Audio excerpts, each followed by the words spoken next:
Bueno, muy bien, y cuando son exactamente, mirá, te parecemos suizos, con lo que acordamos con nuestro interlocutor, a las 9 en punto, está en línea para conversar con nosotros alguien por el cual siento una profunda admiración, profesor, escritor y historiador económico, Pablo Gerchunov. Su último libro, Alfonsín, el planiferio invertido, que por supuesto que lo primero que uno se pregunta, ¿por qué? Y hay una explicación de por qué el planiferio invertido, ya se la vamos a preguntar a él. Pero antes quiero decir algo.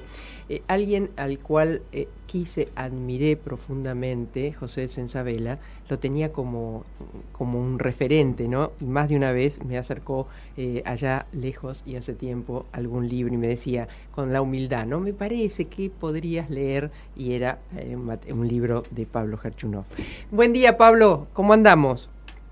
Buen día, María Herminia, ¿qué tal tanto tiempo? Bien, por suerte, y nos reencontramos por algo muy, muy lindo, ¿no? Por este libro que todo el mundo menciona, cita, y además, que es lo mejor que le puede pasar a un escritor, ¿no? Pablo, ¿cómo radiografiamos con la mirada de hoy a alguien que nos acompañó desde principios casi del siglo pasado, llamado Raúl Alfonsín?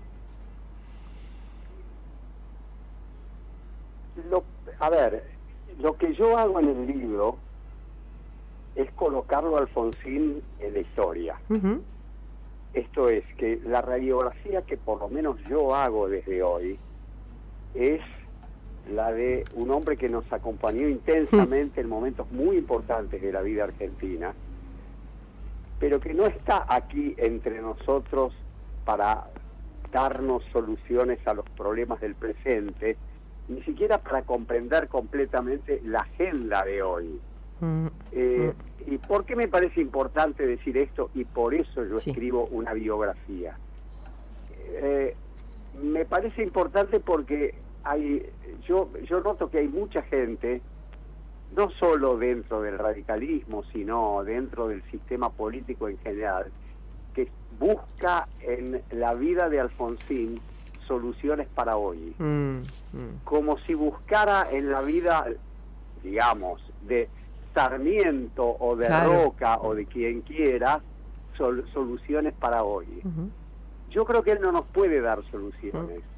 Lo que él puede hacer es darnos ejemplo. Y el ejemplo principal me parece que es un ejemplo ético, y junto con el ejemplo ético, el ejemplo de una valentía extraordinaria para llevar adelante la agenda que sí. ¿Pablo? Se cortó. Hola. Sí, ahí estamos. ¿La agenda? Sí. Decíamos una agenda, el ejemplo ético de valentía y una agenda. Y llevar adelante y cumplir la agenda de su época, claro, que era la construcción de la democracia, ¿no? Uh-huh. Que no era una agenda fácil, claro, porque cuando todo eso comenzó, cuando el proyecto de Alfonsín de reconstrucción de la democracia, era un proyecto que él traía consigo, casi diría, desde la adolescencia. Pero encuentra, y ese es un talento muy importante en un político, encuentra una oportunidad con la derrota del gobierno militar, de la dictadura militar en la Guerra de las Malvinas. Uh-huh. Ahí él se da cuenta que hay algo que se está resquebrajando, que el viejo ciclo de gobiernos democráticos y gobiernos civiles, diría, no democráticos, gobiernos civiles cortos y democracias que se pretendían milenarias, podía terminar en ese momento. Por eso yo llamo al momento posterior a la finalización de la Guerra de Malvinas el momento de inspiración de Alfonsín. Alfonsín encuentra el hueco, ¿no? Claro, exacto. Encuentra el lugar por donde filtrarse y realizar su proyecto. Ahora, un proyecto que, como bien ha señalado, ¿no? Un proyecto que necesitó implicaba de una valentía mayúscula, porque eran épocas que aún en debilidad del proceso militar, de la dictadura militar, fue la dictadura más atroz que tuvimos. Y Alfonsín la enfrentaba junto con otros. También hay que ser digamos, en esto claros, pero su voz cobraba una fuerza impresionante. Absolutamente, es un luchador contra la dictadura, es uno de los políticos, no el único, pero es uno de los políticos argentinos que más presenta habeas corpus durante la dictadura. Y tengamos en cuenta que presentar habeas corpus en ese momento era riesgo de vida para el que la presentaba también, ¿no? Creo que no es que no medía, porque realmente sabía muy bien dónde tenía puestos sus pies, ¿no? Pero era más su convicción, su coherencia, que el riesgo que corría, ¿no? Y como dijimos recién, es también su valentía. Yo cuento una anécdota en el libro. Durante los primeros días de su gobierno, cuando ya estaba instalado en la residencia de Olivos y en la Casa Rosada, había un grupo de amigos, de gente, de allegados, de ministros, que lo rodeaban y se quedaban hasta altas horas de la noche con él. Y el propósito de esa armada Brancaleone, y lo digo con mucho afecto por ellos, era proteger a Alfonsín, porque el destino de esa democracia naciente era un destino incierto. No había democracia en toda la región, salvo en el norte de la región, digamos, ¿no? En Venezuela, Colombia, Costa Rica, pero en alrededor nuestro había dictaduras, algunas tan sangrientas o tan violentas como la de el gobierno, como la del 76-83, ¿no? Bueno, y él se animó y tuvo sus digamos, sus conatos que enfrentaron su gobierno. No, ciertamente. Además, no es que los tuvo. Permitime corregir una palabra. Sí. Él vivió permanentemente en un escenario de conflicto con con militares, no con todos, hay que ser muy justos en eso, pero con militares que le pedían la amnistía, que le pedían la vuelta atrás, que no podía creer que ellos, que se veían como padres de la patria, fueran a ser juzgados. Y fueron juzgados por un decreto que, digo, el punto de partida es un decreto Alfonsín, el decreto 158, que él firma, no bien llega al gobierno, juzgando a 9 comandantes en jefe. Claro. Eso no había pasado nunca, en el mundo no había pasado nunca. Y si había habido juicios en el mundo contra militares del gobierno que habían instalado dictaduras en otros países, habían sido de otra naturaleza, como por ejemplo en la Grecia de Constantín Karamanlis en 1974, ¿no? Pero es una, yo lo llamaría, eso fue una aventura épica. Claro. Hoy se cuestiona, lo veía ayer hasta Trócoli, ¿no? A través de una película que yo no he escuchado que sea ficcionada, porque si fuese así, uno debe callarse, porque la historia ficcionada, bueno, se cubre las espaldas de los errores. En cambio, en 1985 yo no he escuchado, no sé usted, que sea ficcionada, y ha dejado algunos que otros protestos por personajes como, por ejemplo, ayer veía de Trócoli, ¿no? O hasta el propio fiscal Estracera. Yo lo que la película dice es que es una película basada en hechos reales. Lo primero que yo diría de la película es, me parece extraordinario que la película exista. Me parece extraordinario que mucha gente la vea, recuerde episodios que tenía borrosos, o los jóvenes se acerquen a algo que no formó parte de sus experiencias. Y a mí me consta, muchos la miran, ven la película con asombro, ¿no? Como enterándose en ese momento de cosas que para nosotros fueron, por lo menos para mí, fueron extraordinariamente vívidas, ¿no? Eso que la película llama,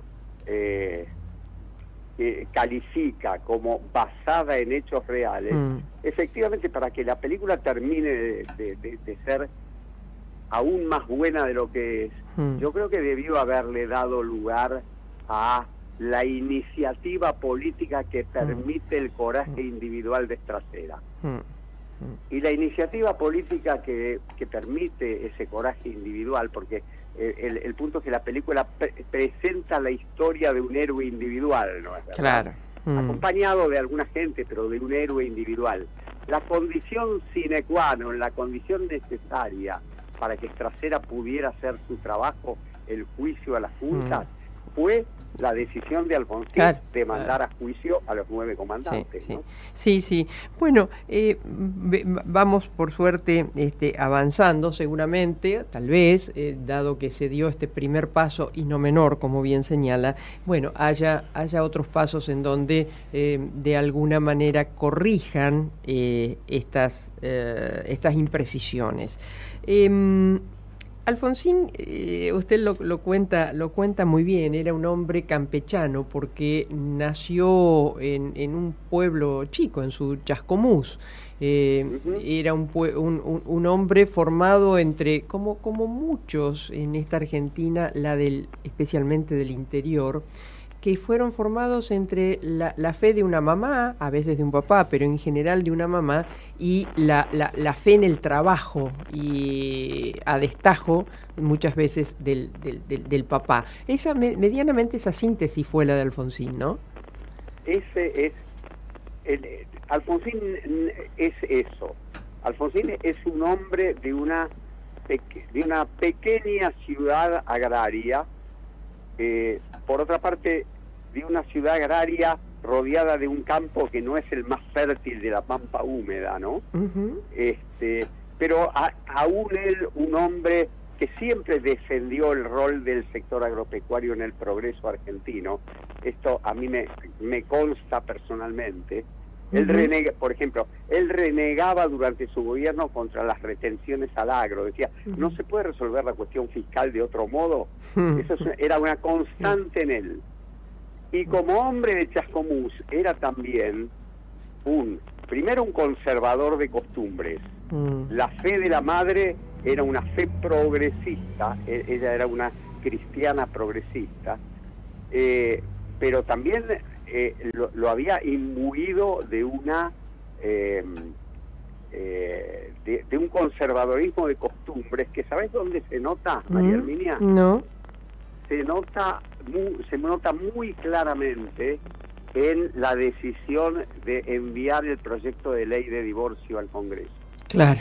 Porque en ese momento él toma una decisión que va contra su tradición cultural, contra su abanico de costumbres, contra su mirada sobre la cultura y las costumbres. Claro. Y lo hace porque se da cuenta que esa sociedad es distinta a lo que él es. Esa sociedad necesita además darle una solución a centenares de miles de parejas que no habían resuelto el problema de su separación. Ahí se lo ve a él pegando un salto desde sus convicciones juveniles y de hombre joven a una comprensión muy intensa de la realidad que lo rodeaba cuando era presidente. Para mí, mandar la ley de divorcio al Congreso revela la plasticidad de Alfonsín. Dentro del radicalismo también fue un progre. La palabra progresista. No sé si lo digo bien, corríjame. No, me interesa muchísimo que digas esa palabra. Yo estoy convencido de que él es un progresista. Más precisamente yo diría que él se fue construyendo como hombre público mirando, yo diría desde los 18 años y la llegada del Partido Laborista a Gran Bretaña al gobierno, fue formándose en una tradición socialdemócrata. Más que progresista, yo diría que él es el primer, no el primero, es falso, es un socialdemócrata sudamericano. Y lo fue toda la vida. Claro. Lo fue, por ejemplo, en la constante, en el constante combate contra las políticas de Menem. Yo diría incluso, porque querría hacer una reflexión ahora sobre esto. Yo no escribí un libro complaciente con Alfonsín. Hay momentos oscuros que yo trato de mostrarlos como momentos oscuros. Un momento oscuro para mí es tratar sin ningún matiz al gobierno de Menem. Yo personalmente siempre fui crítico del gobierno de Menem, pero tengo la sensación, ya tengo a esta altura de mi vida la convicción de que un gobierno democrático, si de verdad es democrático, no es nunca ni del todo bueno ni del todo malo. Después están nuestras preferencias, ¿no? Y ahí yo creo que él fue muy duro con la experiencia de Menem, no rescató absolutamente nada de la izquierda, de la experiencia de Menem. Tomando palabras del presente, uno puede decir que en ese momento Alfonsín tenía en la mente a mi izquierda la pared. Claro. Qué interesante digamos, este enfoque, pero digo, tal vez, quizás, ¿tendrá que ver con aquel acuerdo con la reforma impulsado por Menem, aceptado por Alfonsín, y tal vez alguna desilusión interna de Alfonsín en esa, digamos, en ese decisión? Exacto, Marcos, gracias. Yo en el libro, en el Planificio Invertido, digo que Alfonsín tiene dos momentos de extraordinaria intuición política. Uno, ya lo hablamos, es 1982, 1983, si se quiere lo podemos extender hasta 1985, la construcción de la democracia. Y el otro es 1993, 1994, cuando él se da cuenta que no va a poder evitar la reforma constitucional con la reelección de Menem, y trata y logra cambiar el contenido de la reforma, concediendo la reelección, pero dándole a esa constitución, a la de 1994, que es la que hoy nos rige, contenidos muy modernos, muy limitativos del poder absoluto, que le daban además, y eso es una astucia de Alfonsín, una oportunidad de crecer a la oposición, que él en ese momento la veía obviamente como la oposición radical, ¿no? Le daba la oportunidad de crecer políticamente, por ejemplo, la autonomía de la capital. Fíjate, María Hermina, que ya dejando de lado la cuestión del radicalismo, porque existe la Constitución del 94, Macri llegó a la presidencia. Porque sin segunda vuelta Macri no hubiera sido presidente. Esto es independiente de si nos gusta Macri, si no nos gusta, eso es otra historia. Pero quiero decir, él a través de la Constitución limitó el poder presidencial y le dio oportunidades de crecer a la oposición. Y eso, para mí, es indicador de una mejor Constitución. Él mismo, sin embargo, dice... La reforma del 94, la reforma constitucional del 94, es lo mejor y lo peor que hice. ¿Y por qué lo peor? Porque con esa constitución claramente incomprendida, ¿no?, por su propio partido, terminó con la Unión Cívica Radical ocupando el tercer lugar en las elecciones de 1995. El tercer lugar por primera vez desde el nacimiento del peronismo, ¿no? Otro tema que me interesa, y en eso pude hablar con el doctor Alfonsín después de haber sido presidente, y que es el tema laboral. Me dio la sensación, y bueno, me lo dijo así claramente en ese diálogo que me permitió en su oficina que no terminó de entender demasiado al sindicalismo. Perdón, María Herminia. Sí. ¿Así te lo dijo? Sí. ¿Me podés pasar la grabación? No, porque no fue una grabación, fue una charla bueno. que yo le solicité para un libro que estaba escribiendo.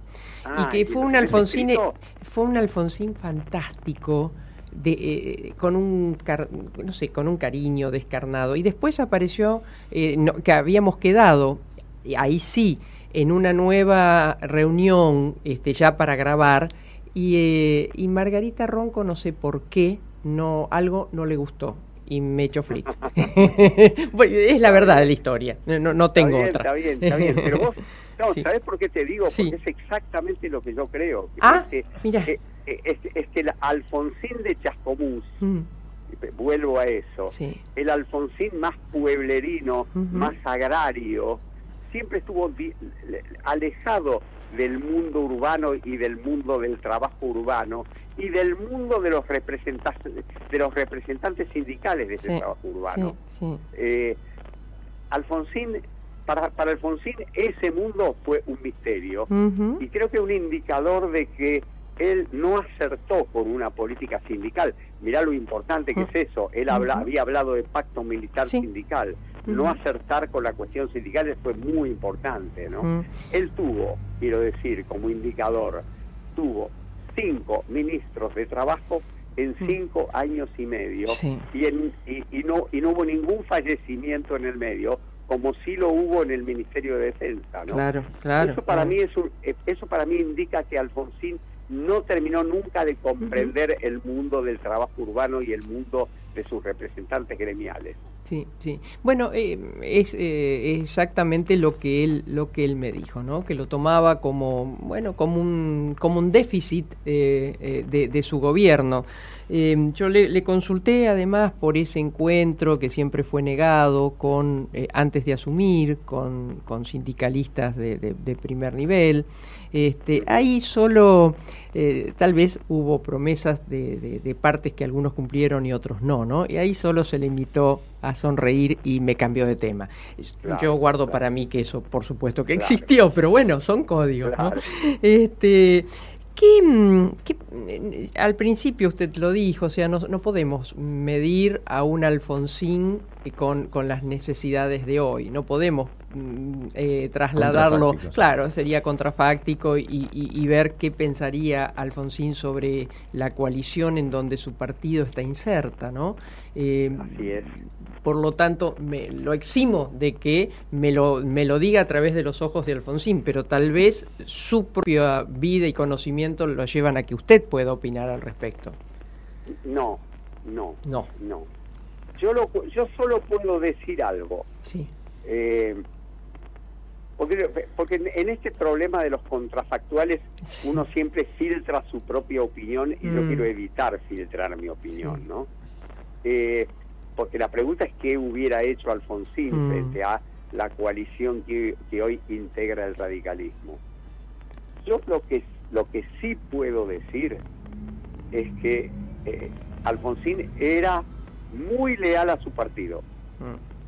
En algún momento quiso ampliar su partido, convertirlo en un movimiento mucho más vigoroso, más amplio y con una base social. El tercer movimiento histórico. Y no tuvo éxito, efectivamente, en eso. Pero lo que quiero decir es que como radical, él, lo que estoy seguro es que hubiera acatado la decisión que se tomó. Eso. Después quizá hubiera peleado desde adentro para torcer la voluntad, para darle a la coalición un contenido, tomemos la palabra que dijimos hace un rato, más progresista, pero nunca hubiera roto. Claro, sí.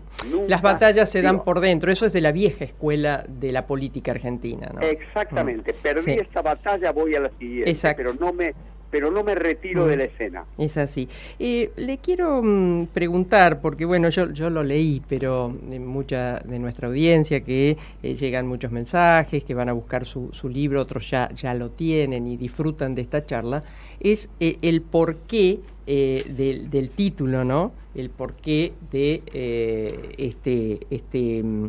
digamos, este planiferio invertido. Sí. Vos sabés, María Herminia, y los que nos están escuchando, algunos lo saben y otros se pueden enterar ahora. Él, desde que salió de la presidencia, vivió en la calle Santa Fe 1678. En el octavo piso vivía él con María Lorenza. Otros miembros de su familia vivían en otros departamentos de ese edificio. En el quinto piso tenían su oficina. En su oficina, de frente a lo que sería el sillón donde él se sentaba poco ahí, en realidad daba vueltas por el departamento, pero nunca se quedaba mucho en esa oficina, ¿no? Pero en todo caso, en esa oficina, de frente a él, sentado en su despacho, había enmarcado un planiferio invertido. ¿Qué es un planiferio invertido? Es un planiferio en que el sur está en el norte en el sur, el este en el oeste en el este, y en el centro del planiferio, la Argentina. Para mí, ese planiferio que se lo había regalado, creo que te lo dije recién, o no lo digo ahora, que se lo había regalado su edecán naval, era algo que lo entusiasmaba, por decirlo de algún modo, le hacía hervir la sangre. Se lo mostraba a todos sus visitantes, y yo creo que lo que más le entusiasmaba, aunque él no lo verbalizaba de ese modo, es que el planiferio invertido, y así lo digo yo en el libro, es el símbolo de la voluntad política. Esto es, las cosas pueden cambiar. Las cosas pueden cambiar hasta un punto en que quizá no podamos imaginarnos. Bueno, como presidente, el primer indicador de que él tenía en la mente el planiferio, algo parecido a un planiferio invertido, fue el hecho de haber llevado a cabo su acto del 10 de diciembre del 83 en el Cabildo y no en la Casa Rosada. Claro. Y la última pregunta, me quedaría charlando, pero ya no tengo más tiempo. Pablo, estoy conversando con Pablo Gerchunov, ¿no?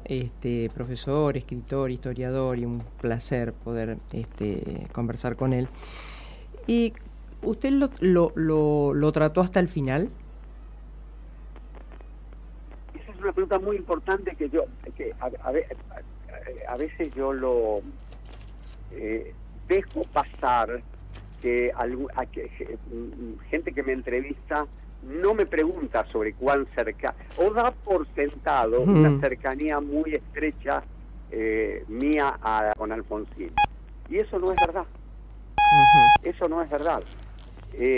Yo lo debo haber visto a Alfonsín, no sé, 15, 20 veces en mi vida, como funcionario y después de él en funciones. Porque, entre otras cosas, yo nunca fui radical, por lo tanto yo no conocí a Alfonsín sino hasta el 16 de julio de 1982, cuando hace su primer acto político después de la derrota de Malvinas. No fui un amigo de Alfonsín, no fui un hombre cercano a Alfonsín.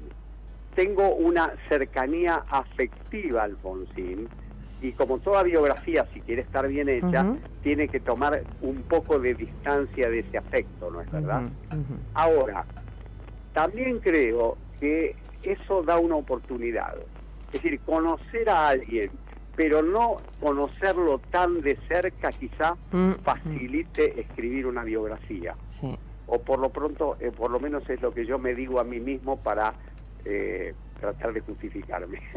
Pablo, un placer. Sé que el jueves, junto a Ernesto Sanz y demás, va a estar presentando el libro en Buenos Aires. Lamento que no poder estar allí. Ahora, espero que esté por Rosario, y ahí en ese momento va a ser un placer poder acompañarlo. Te mando un gran abrazo, María Herminia, y muchas gracias. A usted, un placer. Pablo Gerchunov, este hombre que lo vio a Alfonsín 15, 20 veces, con la cercanía y con distancia suficiente como para poder escribir esta biografía.